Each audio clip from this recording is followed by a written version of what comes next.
नमस्कार दोस्तों। आज हम स्टार्ट करने जा रहे हैं ग्रुप थ्योरी यानी समूह सिद्धांत।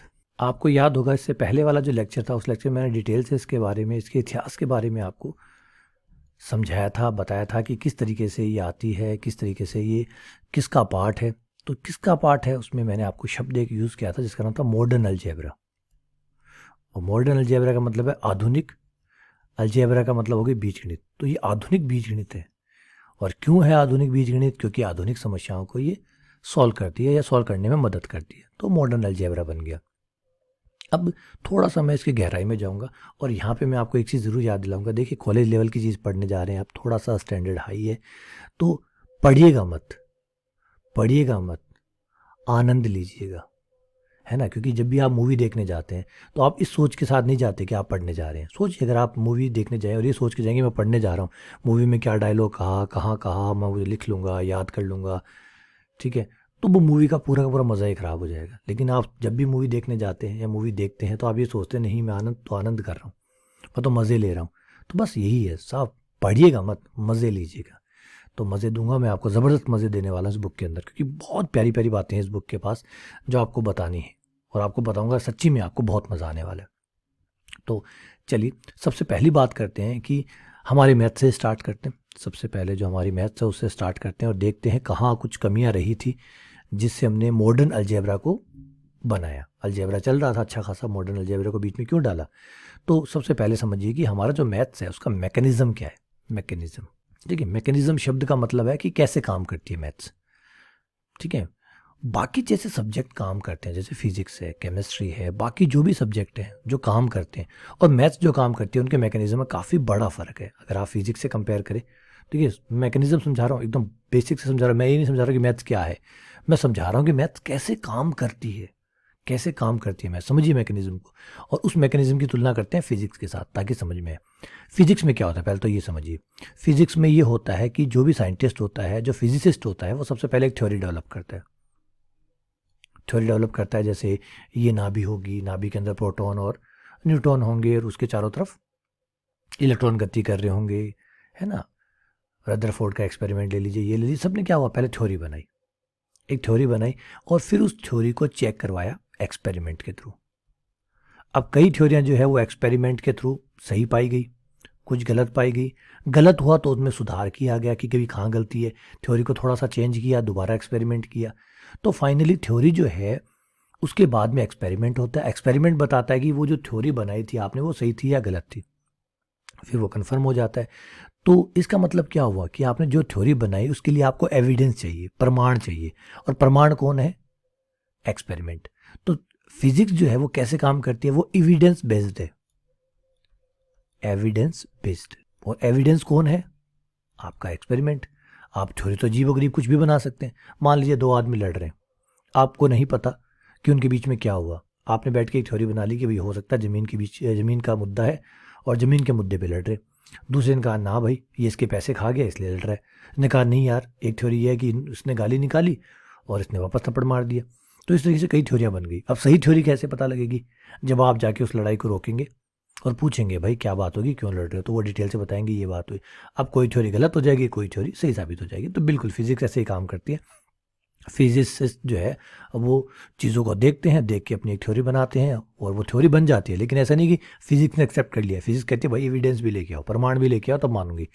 तो फिर वो एक्सपेरिमेंट के लिए जाते हैं। जैसे फिजिक्स में फॉर एग्जांपल अल्बर्ट आइंस्टीन की थ्योरी को ले लीजिए। थ्योरी ऑफ रिलेटिविटी जो है, सापेक्षवाद का जो सिद्धांत है, क्या वो फिजिक्स ने ऐसे ही मान लिया? बिल्कुल नहीं माना। जब तक एक्सपेरिमेंट नहीं हुए, एक्सपेरिमेंट में प्रूफ नहीं हुई, तब तक नहीं माना गया। एविडेंस चाहिए, वो सबूत भी मांगते हैं, भाई सबूत दो तब मानेंगे आपकी थ्योरी को। तो फिजिक्स जो है वो एविडेंस बेस्ड है। अब अपन मैथ्स की बात कर लेते हैं। ये केमिस्ट्री भी ऐसे ही काम करती है, बायोलॉजी भी ऐसे ही काम करती है, बाकी सारी ब्रांचेज ऐसे ही काम कर रही है। लेकिन मैथ्स के पास एक्सपेरिमेंट कहाँ से लाएंगे आप? मैथ्स तो एक्सपेरिमेंट है ही नहीं। मैथ्स तो अब्स्ट्रैक्ट है। अब्स्ट्रैक्ट एक बड़ा शब्द इस्तेमाल किया मैंने, अब्स्ट्रैक्ट।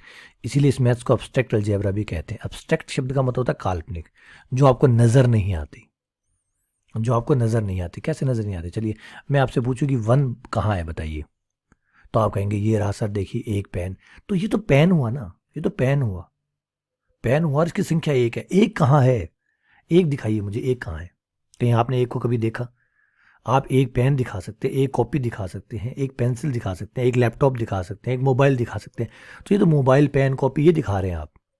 मैं तो पूछ रहा हूँ कि खाली एक दिखाइए कि एक कौन है। तो जवाब है साहब नहीं है। अच्छा, अगर मैं इस एक को हटा दूं तो आप मुझे समझा ही नहीं सकते कि आपके पास क्या है। कॉपी है, कॉपी है, कॉपी है। लेकिन जब तक आप ये नहीं कहते 2 कॉपी, 3 कॉपी, 4 कॉपी, तब तक मुझे ये समझ में नहीं आता कि क्या है। समझ रहे बात को? आप मान लीजिए सब्जी लेने गए और सब्जी लेने आपने कहा कि भैया आलू दे दे, आलू दे दे, आलू दे दे। तो उसने कहा हाँ बहन जी ले जाइए, हाँ भाई साहब ले जाइए, आलू ले जाइए, आलू ले जाइए। लेकिन बीच में जब तक आप नंबर ऐड नहीं करेंगे, वो भी कंफ्यूज है और आप भी कंफ्यूज है। भैया 2 किलो आलू दे दे। जैसे 2 शब्द जुड़ा, मतलब निकल गया, वो भी फटाफट तोलेगा, फटाफट पकड़ाएगा। लेकिन जब तक आप बोलेंगे भैया आलू दे दे, आलू दे दे, आलू दे दे, वो कहे हाँ भैया ले ले, आलू ले जाओ, ले जाओ।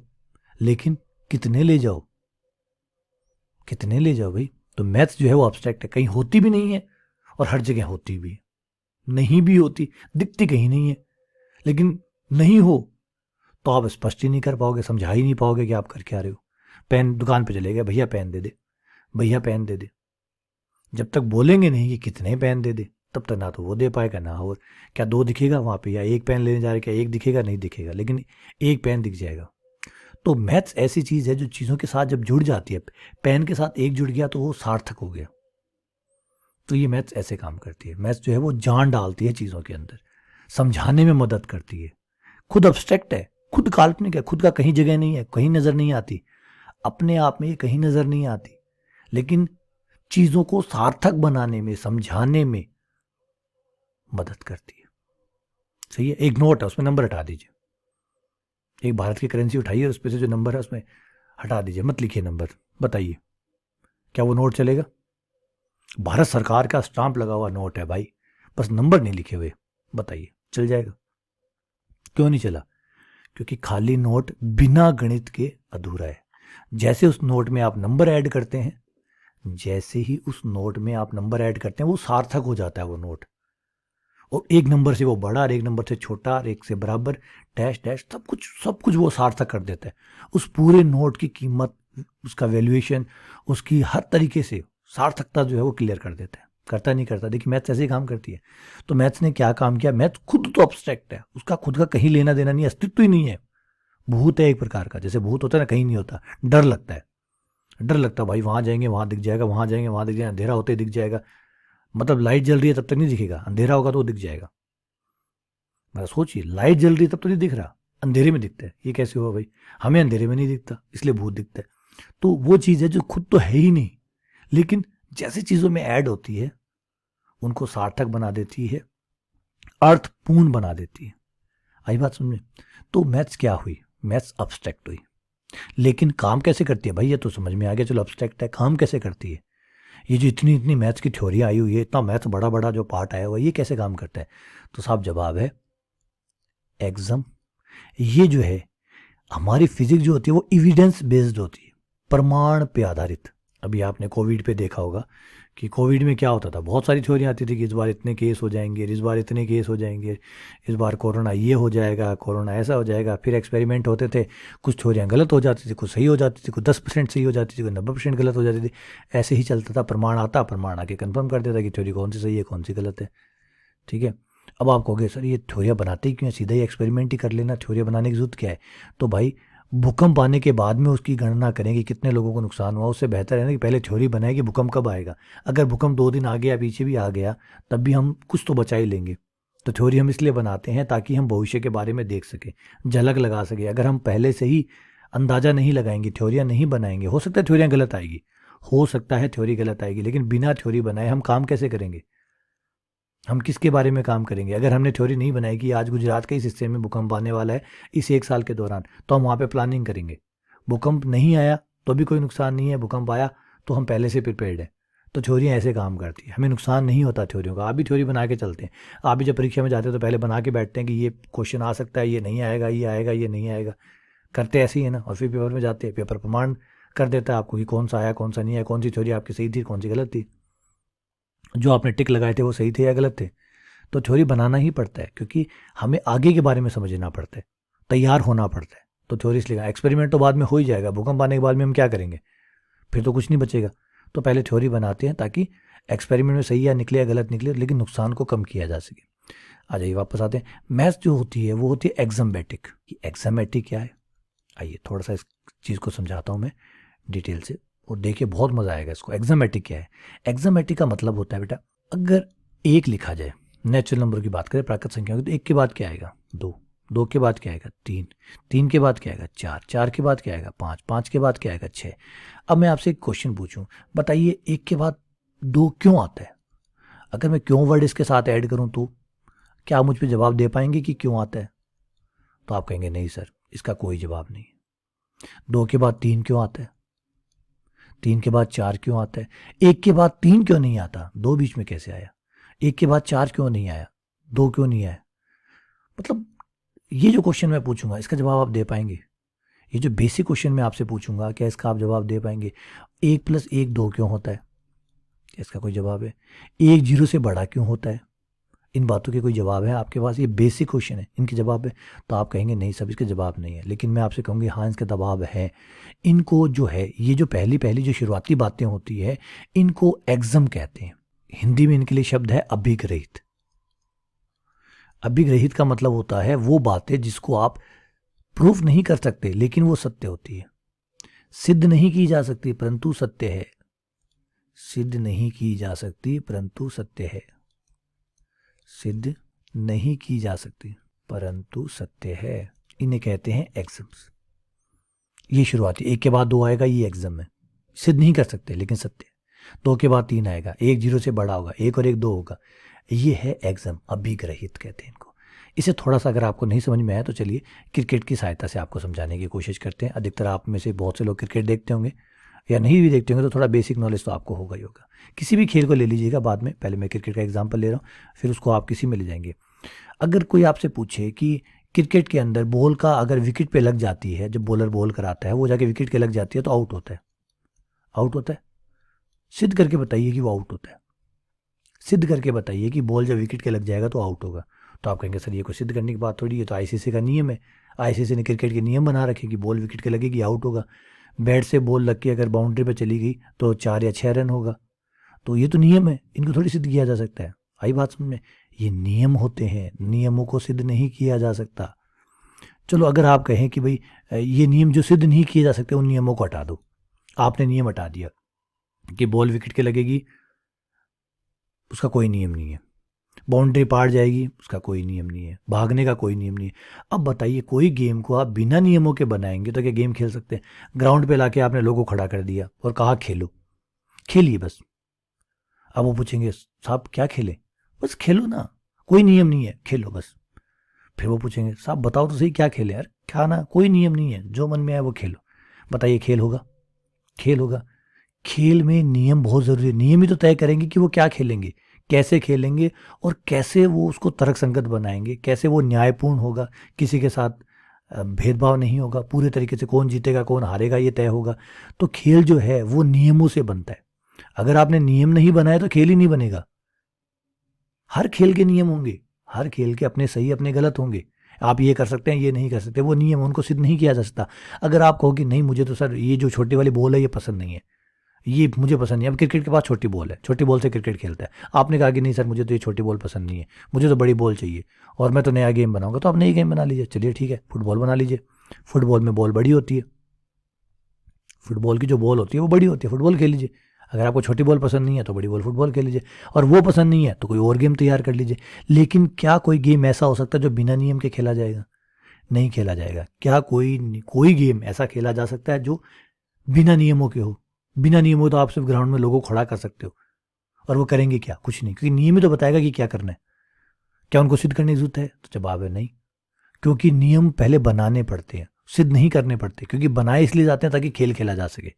फिर नियमों के अंतर्गत जो खिलाड़ी होते हैं वो प्रदर्शन करते हैं, अच्छा करते हैं, उन नियमों को समझते हैं, और उन नियमों को समझकर उन नियमों में से कुछ और बेहतर निकालने की, परफॉर्मेंस देने की कोशिश करते हैं। यही होता है। आई बात समझ में? अच्छा अब एक और कमाल के देखिए, दो खेल है, एक है क्रिकेट, एक है फुटबॉल। फुटबॉल में बड़ी बॉल होती है, क्रिकेट में छोटी बॉल होती है। क्या फुटबॉल वाली बॉल क्रिकेट में यूज़ की जा सकती है, या क्रिकेट वाली बॉल फुटबॉल में यूज़ की जा सकती है? तो जवाब है साहब नहीं की जा सकती।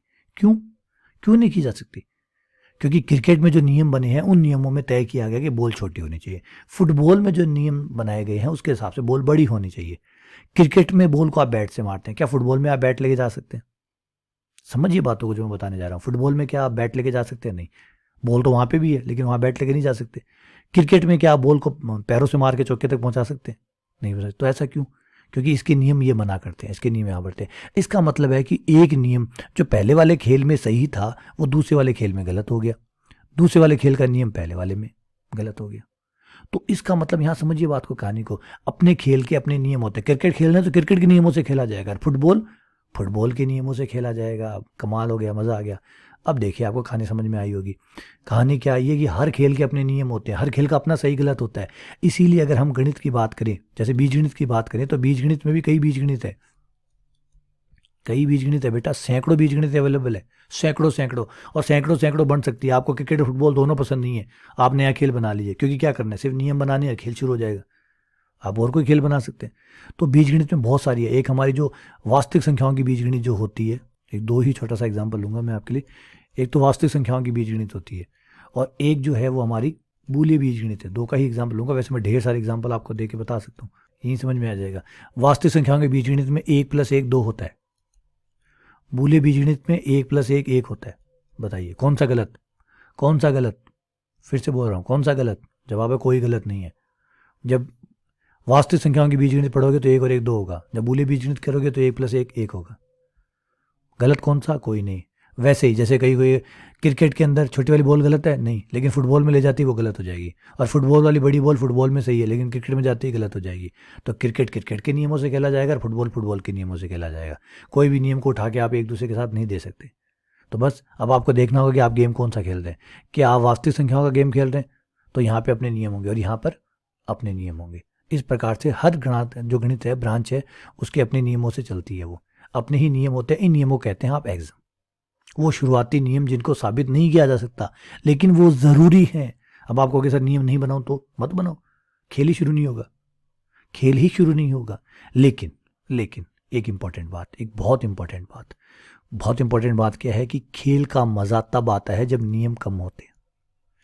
एग्जाम्स जो है वो हमेशा न्यूनतम रखने की कोशिश की जाती है, न्यूनतम से न्यूनतम, ताकि जितने कम नियम होंगे खिलाड़ी को उतनी ज़्यादा छूट मिलेगी खेलने की, और जितनी ज़्यादा छूट मिलेगी उतना वो ज़्यादा बेहतर प्रदर्शन करेगा, जो दर्शक देख रहे हैं उनको भी मज़ा आएगा। तो न्यूनतम रखने की कोशिश की जाती है एग्ज़ाम को। और ये एक बहुत बड़ा सवाल भी है कि गणित के जो एग्ज़ाम्स है वो सही में न्यूनतम है या नहीं है।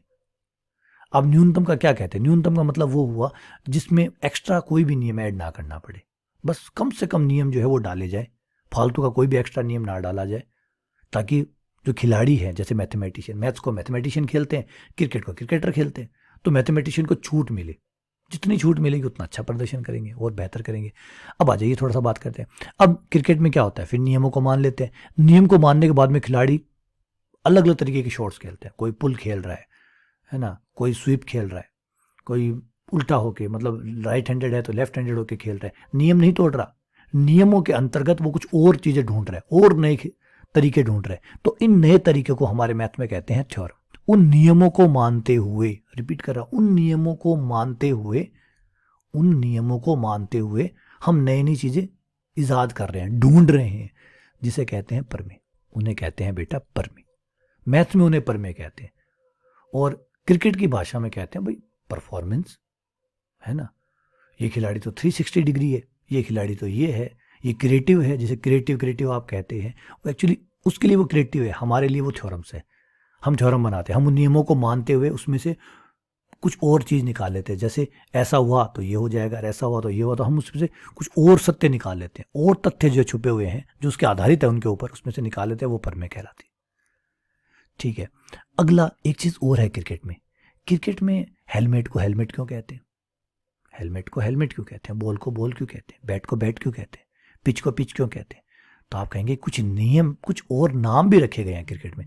नाम नहीं रखेंगे तो क्या होगा? नाम नहीं रखेंगे तो क्या होगा? खिलाड़ी कहेगा भैया मुझे वो दे दे, भैया मुझे वो दे दे।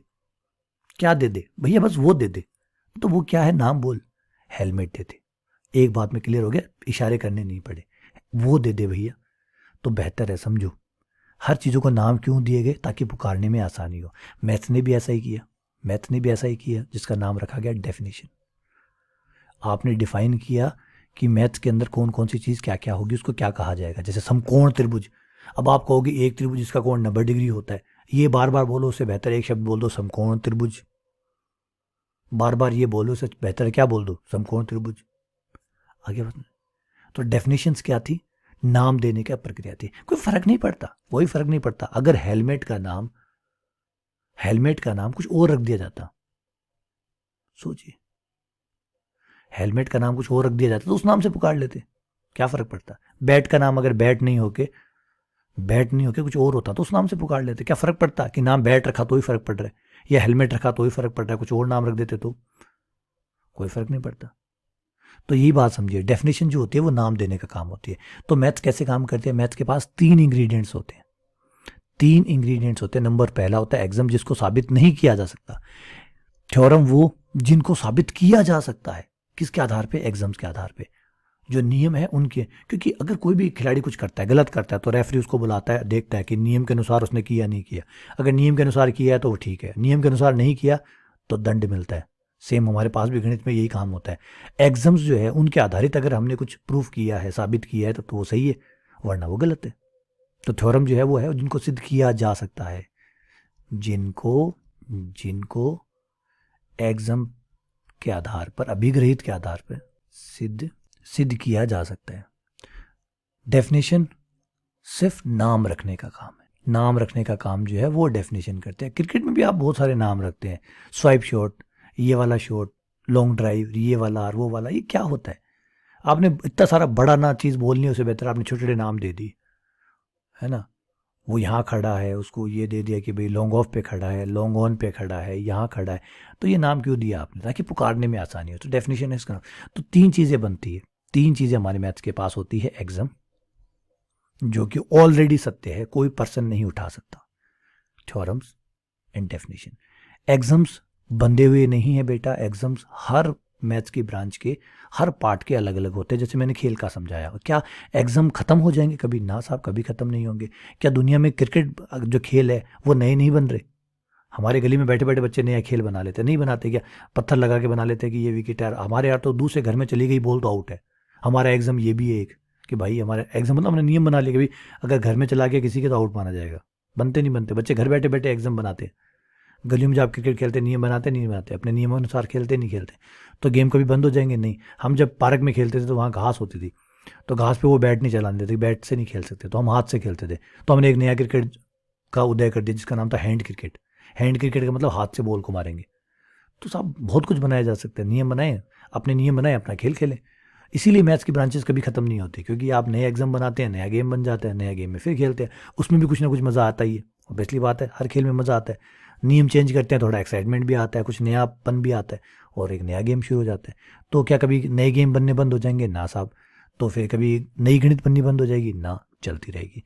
इसीलिए अच्छा, अब आप सोचेंगे कि सर ये जो 1+1 जो होता है वो 2 होता है, ये बात तो हमें समझ में आती है। हम पेन लेने जाते हैं, 1 और 1, 2 पेन लेते हैं तो 2 हो जाते हैं। 1 पेन + 1 पेन = 2 पेन। बिल्कुल सही कहा आपने, बहुत सही कहा। लेकिन सर ये वाली गणित की 1+1 = 1 होता है, इस टाइप की गणित भी कैसे काम करती होगी, कहाँ काम करती होगी। तो ध्यान से सुनिए बेटा, प्रकृति बहुत बड़ी है, प्रकृति में सिर्फ पेन ही नहीं बिकते, बहुत सारे हैं। चलिए आपको इस बात से भी समझाता हूँ, ऐसे भी आपको समझाता हूँ कि जोड़ सिर्फ ये एकमात्र जोड़ नहीं है। मान लीजिए अभी यूपी के चुनाव चल रहे हैं, ठीक है, यूपी चुनाव का एग्जाम्पल ले लेता हूँ, ठीक है। यूपी चुनाव के अंदर जो समाजवादी पार्टी है, सपा, अखिलेश यादव की, और मायावती की जो पार्टी है, बीएसपी, सपा के पास जो वोट बैंक है, सपा ने माना कि उसके पास 32% जो वोट बैंक है, मतलब उसको 32% वोट मिल जाते हैं।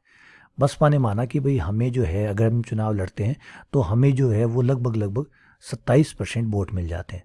और सपा और बसपा ने सोचा कि चलो मिलके चुनाव लड़ते हैं यार, क्योंकि मिलके लड़ेंगे तो 32 तेरे हैं, 27 मेरे हैं, दोनों जुड़ेंगे तो 59 हो जाएंगे, और 59 हो जाएंगे तो 50% से ज़्यादा वोट हो जाएंगे, तो जीतेंगे हम ही, इसका मतलब सरकार हम बनाएंगे।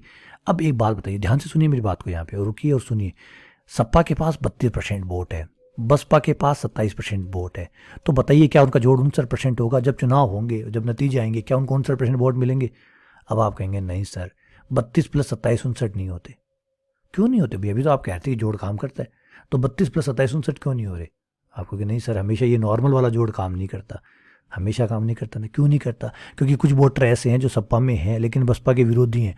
अगर सपा बसपा साथ में चुनाव लड़ेगी तो वो वोट किसी हाल में उसे नहीं देंगे। बसपा के भी कुछ ऐसे हैं जो सपा से भयंकर विरोध करते हैं। अगर बसपा और सपा साथ में चुनाव लड़ेगी तो वो वोट नहीं देंगे। समझ रहे हैं? तो कुछ वोट 32% 32 का काम नहीं करेगा, 27 का काम नहीं करेगा। चलिए और ट्राई कर लेते हैं। अगर आपको लगता है कि ये एकमात्र एग्जाम्पल है जिसमें 32 और 27 आपका जो नॉर्मल जो यूजुअल जोड़ होता है, सामान्य जो जोड़ होता है वो काम नहीं कर रहा, तो और भी ट्राई करके दिखा देता हूँ। यही नहीं है, चलिए एक पत्थर को खींचते हैं। एक पत्थर है जिसको आप खींच रहे हैं और 2 आदमी मिलकर खींच रहे हैं। एक आदमी 5 न्यूटन के बल से खींच रहा है, ठीक है, और एक आदमी जो है दूसरा एक भाई और है वो 7 न्यूटन से खींच रहा है, ठीक है। ये आपने खींचा और मान लिया 1 घंटे तक खींचा, और 1 घंटे तक खींचने के बाद में आपने 5 न्यूटन 7 न्यूटन बल से इसको 1 घंटे तक खींचा, और मान लीजिए 10 मीटर तक आपने इसको खींच दिया, इसको 10 मीटर तक खिसका दिया। सही है, कोई दिक्कत नहीं है। अब सेम पत्थर है, कोई फ़र्क नहीं डाला मैंने, जितने किलो का था उतना ही रखा है, लेकिन इस बार मैंने क्या कर दिया, 5 न्यूटन की जो रस्सी है वो इस तरफ रखी है और 7 न्यूटन की मैंने इस तरफ रखी है, ठीक है। 7 न्यूटन वाला इधर खींच रहा है, 5 इधर खींच रहा है। अब दोबारा से वही 1 घंटे तक उनको खींचने दिया, भाई 1 घंटे तक कंटिन्यू खींचिए। अब बताइए कितना आएगा, अब 1 घंटे में कितना चलेगा? तो अब आपके थोड़ा सा डाउट होगा, नहीं साहब। अब आप कहेंगे नहीं सर 10 मीटर नहीं जाएगा। क्यों नहीं जाएगा? कि 7 वाला सर इधर जा रहा है, 7 वाला इधर जा रहा है। अगर ये इधर जा रहा होता तो एक साथ हो जाता। ये 7 वाला इधर खींच रहा है, 5 वाला इधर खींच रहा है, इसलिए 10 मीटर तो नहीं जाएगा। 10 मीटर से कम जाएगा, 8 जाए 9 जाए, लेकिन 10 नहीं जाएगा। क्यों? क्योंकि ये दोनों एक दिशा में लग रहे थे, इसलिए 10 मीटर चला गया। तो यहाँ थोड़ा सा फर्क आएगा, समझा नहीं पा रहे होंगे लेकिन थोड़ा फर्क आएगा, है ना, लग रहा है फर्क आएगा कि सर इतना नहीं जाएगा। अगर आप सोचिए यही 7 न्यूटन जो है इसको हटा के मैं अगर इस तरफ लगा दूं अब, और या इधर लगा दूं, तो अब तो इसका मतलब है 5 + 7 का जोड़ हमेशा 12 नहीं होता। यहाँ पे अगर 5 और 7 का जोड़ 12 है तो यहाँ पे 5 और 7 का जोड़ 12 नहीं है। सही कह रहा हूँ, गलत कह रहा हूँ? और यहाँ पे अगर यहाँ 5 लगे यहाँ 7 लगे तो इसका मतलब है 5 और 7 का जोड़ है वो कितना होगा, वो आपको हर बार अलग अलग आएगा। आएगा नहीं आएगा? आएगा नहीं आएगा बेटा? 5 और 7 का जोड़ जो है वो हर परिस्थिति में सेम नहीं है। इस साइड में अगर 12 है तो इसमें 12 नहीं होगा, इस स्थिति में कुछ और होगा और अगली स्थिति में कुछ और होगा। इसका मतलब 5 और 7 का जोड़ क्या होगा, हर बार चेंज होगा। डिपेंड करेगा कि 5 और 7 कौन सी दिशा में लग रहे हैं, जिसको आप सदिश योग कहा करते थे। याद है आपको? इसका मतलब आपका एक अदिश योग होता है और एक सदिश योग होता है। ये अदिश सदिश 2 योग नहीं होते, हजारों हजारों प्रकार के योग प्रकृति में अवेलेबल है, हजारों प्रकार के। तो सिर्फ आप वाला जो योग है वो प्रकृति बाध्य है मानने के लिए, तो गलत कर रहे हैं आप। प्रकृति को मानने के लिए आप बाध्य हैं, प्रकृति को मानने के लिए आप बाध्य हैं। प्रकृति आपको मानने के लिए बाध्य नहीं कि आपने पहली क्लास में पढ़ा था कि 1 और 1 2 होता है, आप प्रकृति को भाई मानना पड़ेगा क्योंकि 1 और 1 2 होता है। प्रकृति हमसे ज़्यादा बड़ी है, हम प्रकृति से बड़े नहीं है, है ना। पिताजी के रूल पुत्र मानता है, पुत्र के रूल पिताजी माने जरूरी नहीं है। तो सेम वही बात है यहाँ पे भी, प्रकृति को हमें मानना पड़ेगा, वो बाध्य है। तो प्रकृति को समझने के लिए हमें में बदलाव भी करने पड़ेंगे, इसलिए हमने बदलाव किए कि प्रकृति जैसा जोड़ मांगेगी हम वैसा जोड़ लाएंगे।